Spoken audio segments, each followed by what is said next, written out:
কি লোভ লাগলো? হ্যাঁ, জানি জানি লোভ লাগবে, কারণ আমারই এখন এডিটিং করতে বসে লোভ লাগছে। নিজে বানিয়েছি বলে বলবো না, বাট এই তেলকই রেসিপিটা তোমরা যদি একবার বাড়িতে না বানিয়ে দেখো, সত্যি কথা বলছি, আমার কথা তোমরা বিশ্বাস করবে না, এত টেস্টি হয় এটা।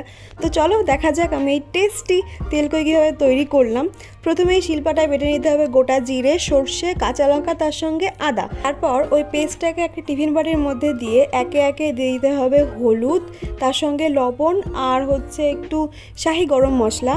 তারপর ওর মধ্যে দিয়ে দিতে হবে কিছুটা তেল। না না, আমি এইটুকু সর্ষের তেল দিইনি, কারণ এই রেসিপিটাতে বেশ কিছুটা সর্ষের তেল লাগে। তো অনেকটাই সর্ষের তেল দেওয়ার পর ভালো করে ম্যারিনেশনটা রেডি করে নিতে হবে। তারপর ওর মধ্যে দিয়ে দিতে হবে কেটে ধুয়ে রাখা কই মাছগুলো, আর কই মাছগুলোকে দেওয়ার পর একটু ম্যারিনেশন করে নিতে হবে। তারপর ওর মধ্যে দিয়ে দেবো আমরা চেরা কাঁচা লঙ্কা, আর তার সঙ্গে উপর থেকে একটু সর্ষের তেল দিয়ে দিতে হবে। ব্যাস রেডি আমাদের ম্যারিনেশন।